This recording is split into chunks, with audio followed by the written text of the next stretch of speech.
G'day everyone, welcome to the first episode of Footy Tips TV. My name's Jimmy Smith. And I'm Lana Taylor. And we're going to walk you through the minefield that is NRL tipping in season 2007. So let's go to the first game of the first round. It's the Broncos up against the Cowboys at Suncorp Stadium. You can see it on Channel 9. It's Friday night. And Lana, there's no Shane Webcke. No Shane Webcke, and I think not only that, but everyone's going to be wondering, can the Broncos actually start this year the way they finished it last year?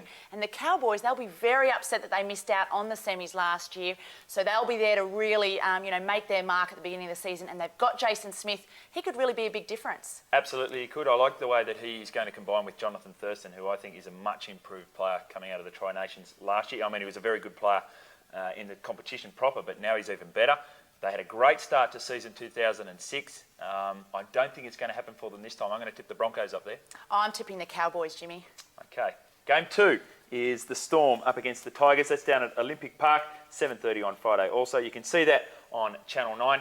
And the big interest for me, Lana, is Greg Inglis at 5'8". I think he'll be a success. I think he will, and on this one, I think it's pretty clear the Storm will take this one out. Yeah, I'm with you. Storm at Olympic Park. Game 3 is the Warriors and the Eels. That's across the ditch. And that's at Mount Smart Stadium. You can see it on Fox Sports at 5:30. And the Warriors, plenty of new faces there, Lana. Yeah, absolutely, but I'm confident with the Warriors. Ivan Cleary did a great job last year. I think he'll do that again this year. And the Eels going a long way. Tough gig for your first match of the round. And no Nathan Hindmarsh and a new Brett Finch in the team as well. I tick all those boxes and I agree with you. Yes, I think the Warriors will win that Warriors game. to win that one. Game 4 is the Seagulls up against the Raiders. That's at Brookvale Oval. And that's also on Fox Sports. You can decide whether you want to watch this one first. You can press your red button and see whether you want to watch this one first or the other game.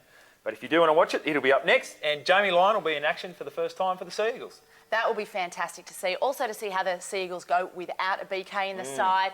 For mine, I think the Raiders are on a hiding to nothing in this one. In fact, I think they could be the favourites for the wooden spoon. They've got some big men, but no real strike power. They've lost some good players in Shafosky, Jason Smith. I think they have got strike power, and I think they've got some youth there with a lot of enthusiasm that may not have been there last year. I think a lot of people are writing them off too early. I'm going to write them off in this game, but not necessarily for the season. Game 5 is the Sharks up against the Panthers, also on Fox Sports, 7:30 kickoff for this one. And despite the fact he hasn't played a trial game, Adam Dykes is straight into the 5'8" position with Brett Kimmorley. Yeah, a tough gig, in there. Adam Dykes, Brett Kimmorley, they've not combined well basically ever. But now we've got Ricky Stewart after the coach's merry-go-round finally came to a stop. I think he'll be a great influence. I'm tipping the Sharks in this one. Well, the other stop on the coach's merry-go-round was Matty Elliott at the Panthers. I think he can improve that side dramatically, and I'm going to tip the Panthers in this game. Game 6, this is going to be an absolute cracker. It's the Knights up against the Bulldogs up there at Energy Australia Stadium. The kickoff is on Sunday at 2 p.m. And no Danny Badiris for the Knights, Lana. I think that's going to be okay. I think that Joey Johns can actually shoulder a lot of that responsibility. I think he'll be fine there. Up at Energy Australia Stadium, it will be a bumper crowd. Having said that, I still think the Dogs will be too strong. Their forward pack is just awesome. Forward pack is outstanding, despite the fact they're losing Roy Asatasi from last year. There's 5 internationals in the pack, and then Corey Hughes is a very competent hooker as well. And then they've got 4 forwards on the bench. A lot of strike power there. I don't see the same strike power for the Knights out wide. They've got a good forward pack, but Andrew Johns is going to have to produce something special. Maybe it's too much to ask first up. I'm going to go with the Bulldogs in that game. Yeah, good tip. Oh, thank you.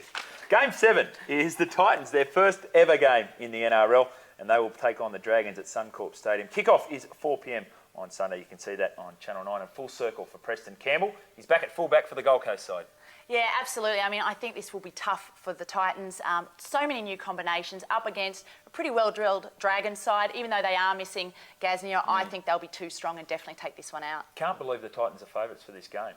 Ben Hornby is the most important player for the Dragons, and the next most important player, and I think it's his year, Jason Rolls, is going to lead from up front. Final game of the round, and of course this is of great interest to you, Lana Taylor. It's the Roosters up against the Rabbitohs, and that is at Aussie Stadium on Monday night. Kickoff is 7 p.m. You can watch it on Fox Sports, you can listen to it on Triple M. And as wife of the Rabbitohs coach, Jason Taylor, how do you think they're going to go? Listen, Jimmy, I think they're going to win this one, not because I am the coach's wife, but because I truly think that they've bought well in the off-season. They've got some great new owners there as well. With the likes of an Asatasi, Witters, Vunganar, Kidwell, they're going to be too strong. In fact, I'm tipping that they could actually flog the Roosters on Monday night. That's right, ladies and gentlemen. There is another side playing in this game. It's called the Sydney Roosters, and their new coach is Chris Anderson, and I think he's brought a relaxed feel to Bondi Junction, which hasn't been there for a while. and I think the players have responded to that. And of course, Anthony Minicello is back. They missed him for most of last season, and he's an outstanding player. For that reason, I'm going to tip the Roosters in this one. I knew you would, Jimmy. Of course. I've got another tip for you too, and that is never be named as a person of interest in a coronial inquest. Interesting, Jimmy. I'd probably say something more along the lines of a bird in the hand is worth more than the size of the dog in the fight. Of course. Until next week, goodbye. See you later.